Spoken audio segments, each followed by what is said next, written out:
many people have towards the central government's commitment to ensuring full implementation of devolution. Now, from where you sit, Anne, let us know how you will ensure that devolution is implemented to the letter.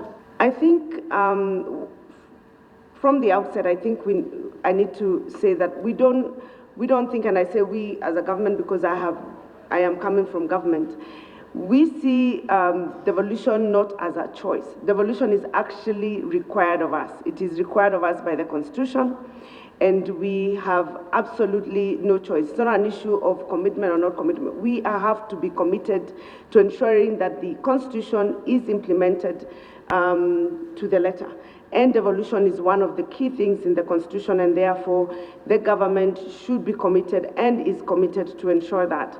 The second thing is that by just the fact that there is already been designated a ministry for devolution and planning shows that the government is committed to ensuring that devolution is implemented to its fullest.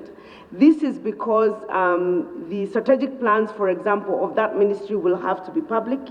The priorities and implementations of programs of that ministry will have to be public. There will be participation from the House and from other stakeholders as well. So the fact that they've actually said there's a ministry for devolution shows that they are committed, because if they were not committed, they would not have named a ministry of devolution. That in itself for me is a great sign that they are committed to ensuring that devolution actually does happen. Talks about the cooperation between national and county governments. What will you do pursuant to this article to create harmony, trust and confidence between the national governments and the county governments?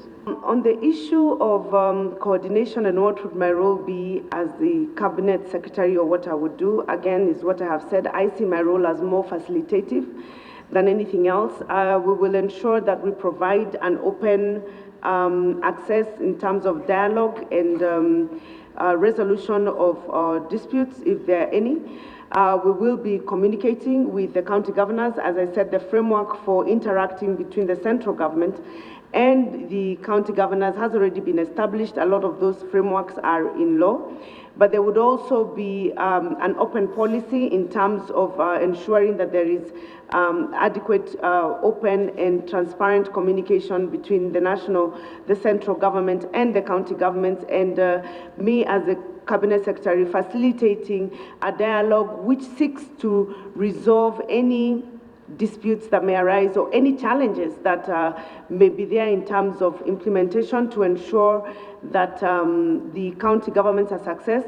I would also see my role as facilitative of also providing dialogue and a platform for discussions with other arms of the central government, the National Treasury, and also other institutions that have various roles like the Commission of Revenue Allocation, to ensure that all the challenges that are faced at the county level are actually addressed as they should be.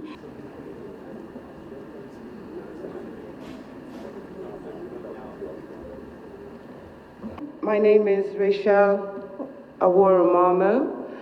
I am a lawyer by profession. I have been in practice for over 27 years. I am very privileged to have been nominated as the Cabinet Secretary for Defense, and I look forward to your questions this afternoon. I thank you. There has been a lot of controversy.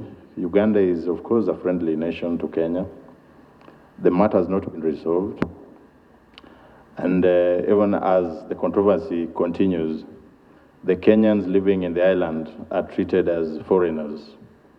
How are you going to handle this matter in a manner that leaves the Kenyans living within the island, living and working within the island, treated, of course, as Kenyans living in an island that they believe is theirs, as you sort out the matter?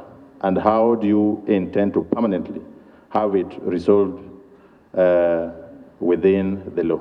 Regarding border disputes, such as the one confronting us with Migingo Island.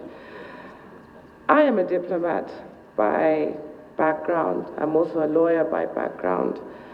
And it would seem to me that in resolving a matter like this, you need to first of all ascertain facts. Where is the boundary?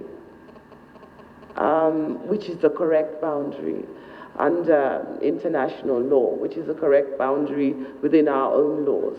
So that's the first thing that a Minister of Defense would want to do in dealing with a matter like this. And I believe processes of that kind have already started. I would then ask myself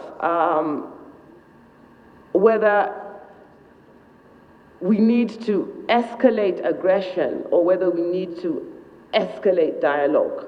And I would first of all encourage dialogue on this matter. There are very many mechanisms through which disputes of this kind can be resolved. We can resolve it within East Africa Cooperation. We can resolve them through the AU. If we are unable to resolve them within our continent, then we can resolve them through international mediation. We can resolve them through the International Court of Justice.